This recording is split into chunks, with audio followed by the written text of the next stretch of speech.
Bonsoir mes amis. Depuis mon adolescence, je rêvais d'être chanteur. Je chantais Les Feuilles Mortes en duo avec ma sœur Martine, ou des thèmes de jazz en scat, sorte d'onomatopée, à la manière d'Ella Fitzgerald. Puis, je suis allé me présenter au studio des disques Polydor, où on me proposait des chansons qui ne me pleurent pas. Et j'ai abandonné la chanson pour me consacrer à mes études. Quand j'appris qu'on montait la comédie musicale Hair, je me suis précipité pour passer une audition où j'avais toutes mes chances car on embauchait de jeunes chanteurs sans expérience. Mais le destin ne l'a pas voulu, car pour la seule fois de ma vie, j'ai eu une extinction de voix et je ne pouvais même pas parler. J'avais revu Sandy et nos relations étaient devenues purement amicales, sans arrière-pensée.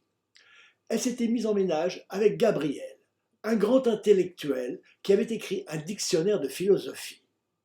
Il habitait un appartement très sombre, rempli de livres, rue Saint-Benoît, juste à côté du café de Flore, au lieu des écrivains comme Jean-Paul Sartre et Simone de Beauvoir.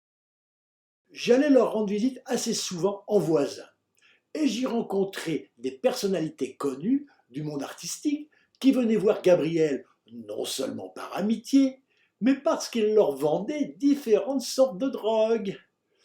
Il consommait lui-même de l'opium qu'il s'injectait en piqûres, ce qui le rendait impuissant sexuellement, ce que Sandy semblait apprécier.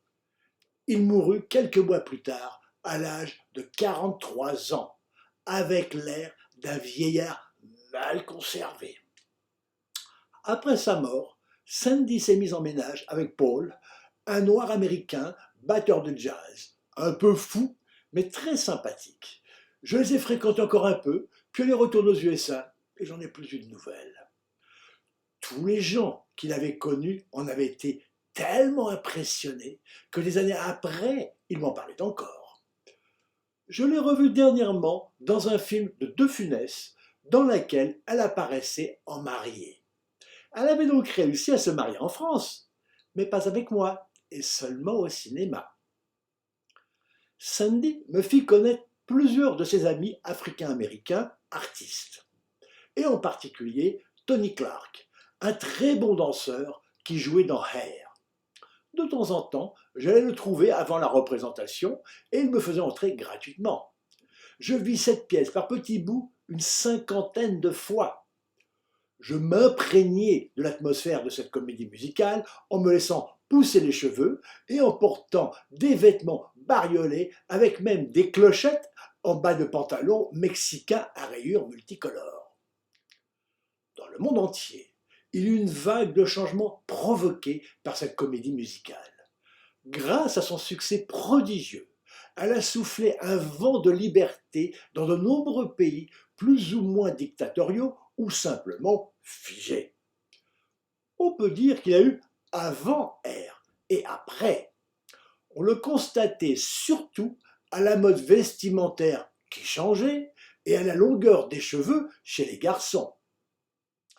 À chaque fois que je me sentais un peu déprimé, ce qui était assez fréquent à cette période, je sautais sur ma petite moto rouge Suzuki et me précipitais pour Saint-Martin. Coïncidence ou signe, quelques années après, je suis venu m'installer rue de l'Ancry, tout près de ce théâtre qui avait tenu une si grande place dans ma vie. J'adorais me promener dans les coulisses. Je rêvais de faire partie de la troupe comme chanteur. Je me voyais assez bien dans le premier rôle, rien que ça. D'autant qu'il était tenu à l'époque par Julien Clerc. Je n'ai pas renoncé à mon rêve. Et beaucoup plus tard, je me suis préparé à d'autres auditions. Je charmais mes voisins du matin au soir, enfin presque. J'étais obligé de faire un choix capital. Chanter ou fumer. Je ne pouvais vraiment pas faire les deux à la fois. Alors j'ai profité d'avoir une motivation suffisamment forte, après une centaine d'essais infructueux, pour arrêter de fumer définitivement. C'est même tellement définitif que je suis devenu allergique à ce tabac qui m'avait tellement captivé. je ne le supporte plus du tout, ni même l'odeur. Donc, ce 30 juillet 1970, c'est le grand jour pour lequel je me suis tant préparé.